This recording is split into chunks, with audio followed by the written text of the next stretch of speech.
चकोटिया चकोटिया के बिजरानी में लगा कोविड जांच शिविर, जिसमें सैकड़ों लोगों ने कराई अपने स्वास्थ्य की जांच। चकोटिया के बिजरानी में बीते कुछ दिनों से जुकाम और बुखार का प्रकोप चल रहा था। ऐसे में यहां के समाज सेवियों ने स्वास्थ्य विभाग से कोविड जांच की मांग की थी, जिसके चलते आज बिजरानी के पंचायत घर में जांच शिविर लगाया गया। ग्राम प्रधान बादर राम ने बताया कि कोविड जांच के लिए 165 लोगों की लिस्ट तैयार की गई थी, जिसमें से ज्यादातर लोग अपनी स्वास्थ्य जांच कराने के लिए शिविर में आए थे। बादर राम ने कहा कि उन्होंने पास के गांव भनोटिया और रेवाड़ी में भी जांच शिविर लगने की सूचना दे दी थी, इसलिए इन गांवों के भी बहुत से लोग शिविर में आए थे। बहरहाल चकोटिया के स्वास्थ्य विभाग से आई टीम में डॉक्टर विनोद, योगेश, ललिता, प्रियंका, कमला देवी सहित कई लोग मौजूद थे। चकोटिया के मासी के ऊंचा वाहन के युवा अपनी बचत से गांव में बांट रहे हैं मास्क, सैनिटाइजर, साबुन, ऑक्सीमीटर जैसे सुरक्षा उपकरण।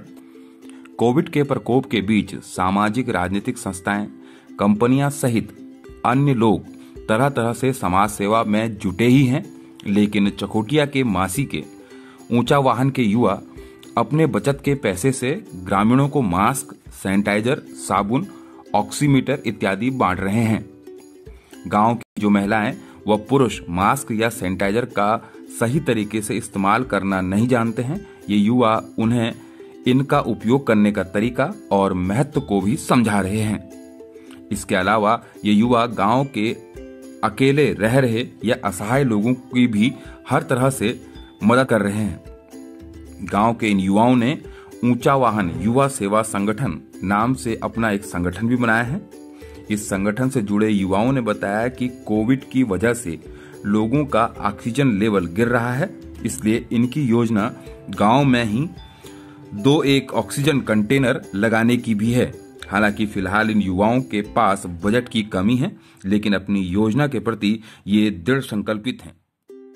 चकोटिया धान की पौध तैयार करने की तैयारियों में जुटे चकोटिया के किसान, ट्रैक्टरों से खेत की जुताई भी हुई शुरू। इन दिनों चकोटिया के सभी किसान कृषि कार्य करने में जुटे हैं। फिलहाल उनकी तैयारियां धान की पौध तैयार करने में है। इसके लिए खेत के एक छोटे से हिस्से में जगह तैयार की जा रही है। इसी हिस्से में धान की पौध तैयार की जाएगी। इसके अलावा खेतों में ट्रैक्टर भी पहुंचने लगे हैं। पहले खेत जुताई बैलों की मदद से की जाती थी, लेकिन अब आधुनिक मशीनों से यह काम किया जाता है।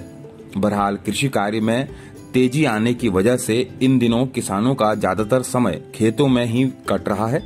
जहां ट्रैक्टरों से खेतों की जुताई हो रही है, वहीं महिलाएं निराई और गुड़ाई का कार्य कर रही हैं। ऐसे में किसानों को सुबह शाम दोनों वक्त खेत में आना पड़ता है।